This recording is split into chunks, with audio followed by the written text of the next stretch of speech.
adik-adik, apakah kalian tahu kenapa kita perlu belajar tentang pertumbuhan dan perkembangan makhluk hidup?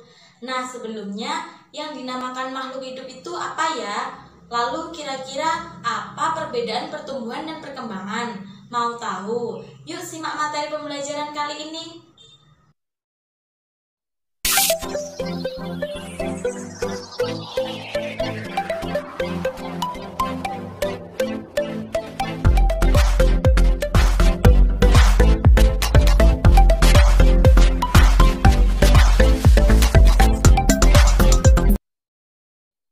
Assalamualaikum adik-adik. Halo, berjumpa lagi dengan Kak Anis. Gimana kabarnya hari ini? Semoga selalu sehat dan tetap semangat ya. Materi tema pembelajaran kali ini semakin seru loh. Kita akan membahas tentang pertumbuhan hewan. Materi apa aja sih yang akan kita pelajari bersama? Marilah kita awali pembelajaran kali ini dengan senyum semangat berprestasi. Pada subtema ini, kita akan mempelajari tentang pertumbuhan hewan. Hewan merupakan salah satu makhluk hidup yang juga mengalami pertumbuhan dan perkembangan layaknya manusia. Lalu, pertumbuhan pada hewan itu kira-kira seperti apa ya? Kalian penasaran? Yuk simak video pembelajaran kali ini. Apa sih tujuan pembelajaran kita kali ini? 1. Mengetahui istilah yang berhubungan dengan pertumbuhan dan perkembangan hewan. 2. Mengetahui perbedaan pertumbuhan dan perkembangan. 3. Mengenal ciri-ciri hewan. 4. Mengenal jenis-jenis hewan. 5. Membuat karya poster. 6. Menyelesaikan soal bentuk perkalian. Sebelum kita lanjut ke materi, marilah kita awali dengan membaca basmalah bersama. Bismillahirrahmanirrahim. Gimana adik-adik? Sudah siap belajar? Wah, pasti kalian gak sabar ya? Baiklah, langsung saja kita lanjut pada materi pertama. Pada pembelajaran kali ini, kita akan membahas mengenai pertumbuhan ayam. Ayam merupakan salah satu makhluk hidup yang bernafas dengan paru-paru dan berkembang biak dengan cara bertelur. Setiap hari, ayam diberi makan dan minum sehingga ayam mengalami perubahan bentuk mulai dari telur sampai menjadi ayam dewasa. Perubahan bentuk inilah yang dinamakan dengan pertumbuhan. Selanjutnya, apa sih perkalian itu? Perkalian adalah penjumlahan berulang dengan bilangan yang sama. Contohnya, 2 dikali 3 sama dengan 2 ditambah 2 ditambah 2. Hasilnya adalah 6. Apakah adik-adik di sini ada yang memelihara kucing di rumahnya? Pastinya ada dong. Lalu bagaimana sih cara kucing berkembang biak? Kucing merupakan hewan yang berkembang biak dengan cara melahirkan. Ciri-ciri kucing yaitu: pertama, kucing bernafas dengan paru-paru. Dan kedua, tubuh kucing tertutup rambut dengan jenis dan warna yang bervariasi. Ada warna coklat, putih, hitam, dan sebagainya. Bukan hanya kucing saja yang diciptakan dengan warna yang berbeda. Manusia juga diciptakan dengan warna kulit yang berbeda. Ada yang berkulit putih, berkulit sawo matang, dan juga berkulit hitam. Adik-adik pasti pernah kan melihat teman yang memiliki warna kulit berbeda dengan kita?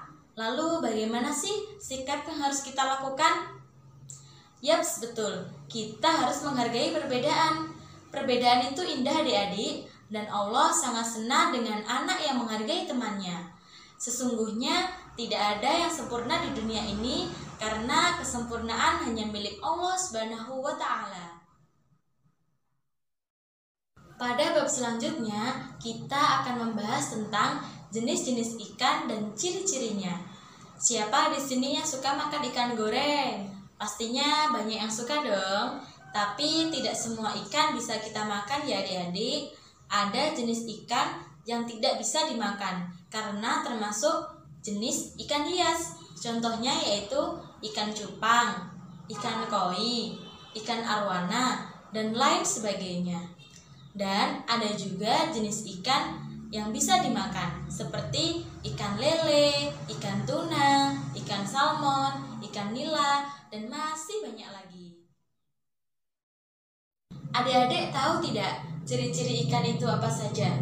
Ikan merupakan salah satu makhluk hidup yang mempunyai ciri-ciri, yaitu pertama, ikan berkembang biak dengan cara bertelur. Kedua, ikan bernafas menggunakan insang. Dan ketiga, ikan mempunyai sirip yang membantunya untuk berenang. Sebelumnya kakak mau tanya, apakah adik-adik di sini sudah pernah melihat kupu-kupu? Ya, pastinya sudah pernah ya. Kupu-kupu sangat mudah ditemukan di lingkungan sekitar kita. Biasanya ia akan hinggap di bunga-bunga untuk mencari makanan. Langsung saja di sini kakak akan menunjukkan daur hidup kupu-kupu. Tahap pertama kupu-kupu adalah fase telur. Setelah beberapa hari, telur akan menetas dan menjadi larva. Tahap selanjutnya memasuki fase larva. Larva akan memakan daun-daunan yang menjadi tempat diletakkan telur sebelumnya dan mencari tempat berdiam diri hingga akhirnya membentuk kepompong. Tahap kepompong berlangsung selama 7-20 hari dan tahap terakhir adalah kupu-kupu akan keluar dari kepompong setelah prosesnya sempurna. Jadi adik-adik, kesimpulan yang dapat kita ambil adalah semua makhluk hidup itu memiliki daur hidup yang berbeda-beda. Dan inilah bukti sempurnanya ciptaan Allah Subhanahu wa Ta'ala. Adik-adik, kalian tahu nggak apa bunyi dari sila kedua Pancasila? Iya, betul sekali. Sila kedua Pancasila adalah kemanusiaan yang adil dan beradab. Bentuk pengamalan dari sila kedua ini dapat dilakukan dengan cara menyayangi teman, menghargai teman, dan juga memberi saran dengan baik terhadap teman. Pada bab kali ini, kita akan mengenal tahap pertumbuhan kata. Adik-adik, selain kupu-kupu, kata juga memiliki 4 tahap daur hidup loh. Langsung saja, kakak akan menunjukkan tahapan daur hidup kata. Pertama, mulai dari telur. Kedua, berudu. Ketiga, katak muda. Dan terakhir, katak dewasa. Katak mengalami perubahan bentuk yang sangat berbeda. Daur hidup katak dimulai dari telur, lalu telur berubah menjadi berudu, berudu berubah menjadi katak muda yang memiliki ekor. Dan terakhir, katak muda berkembang menjadi katak dewasa. Nah adik-adik, kita sudah mempelajari daur hidup kata. Selanjutnya kita akan mengenal ciri-ciri kata. Adik-adik penasaran? Simak baik-baik ya. Ciri-ciri kata yaitu 1. Kata berkembang biak dengan cara bertelur. Kedua, kata merupakan hewan amfibi atau hidup di darat dan di air. Ketiga, kata mempunyai kulit yang selalu basah untuk membantu pernafasannya. Keempat, kata bergerak dengan 4 kakinya. Dan kelima, kata mempunyai selaput pada jari-jarinya untuk berenang.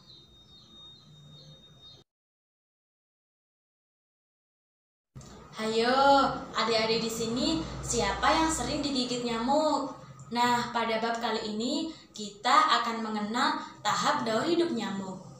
Daur hidup nyamuk dimulai dari telur. Telur nyamuk berada di atas air. Ketika sudah menetas, telur menjadi jentik-jentik. Jentik-jentik berubah menjadi pupa. Setelah beberapa waktu, pupa berubah menjadi nyamuk. Tahapan perkembangan nyamuk berlangsung cepat dan terjadi pada media air.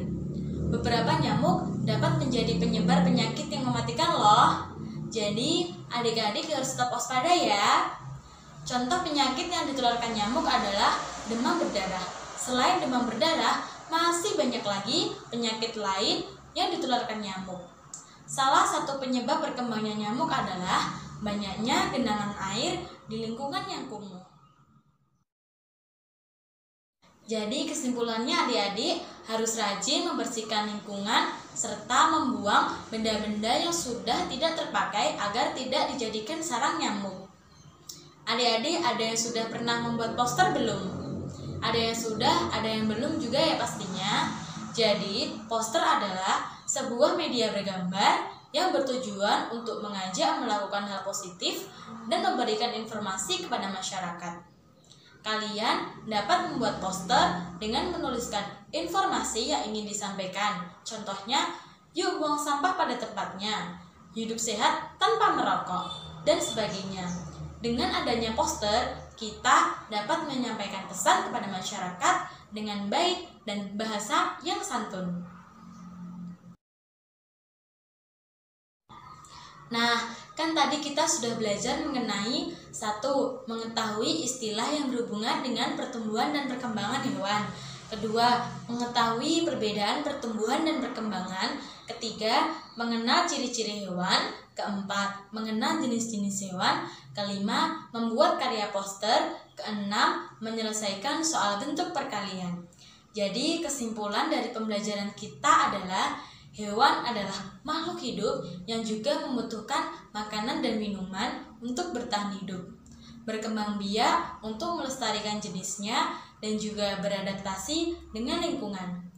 Nah adik-adik, kita sebagai manusia harus bisa melestarikan hewan dengan cara tidak melakukan perburuan liar agar para hewan tidak mengalami kepunahan. Jadi pada intinya, semua makhluk hidup itu memiliki daur hidup masing-masing. Dan inilah bukti sempurnanya ciptaan Allah Subhanahu wa Ta'ala yang patut kita syukuri. Alhamdulillahirrabbilalamin, kita telah selesai belajar mengenai segala sesuatu yang terkait dengan hewan sebagai makhluk hidup, seperti bagaimana mereka tumbuh, cara hidup, cara makan, dan cara berkembang biak.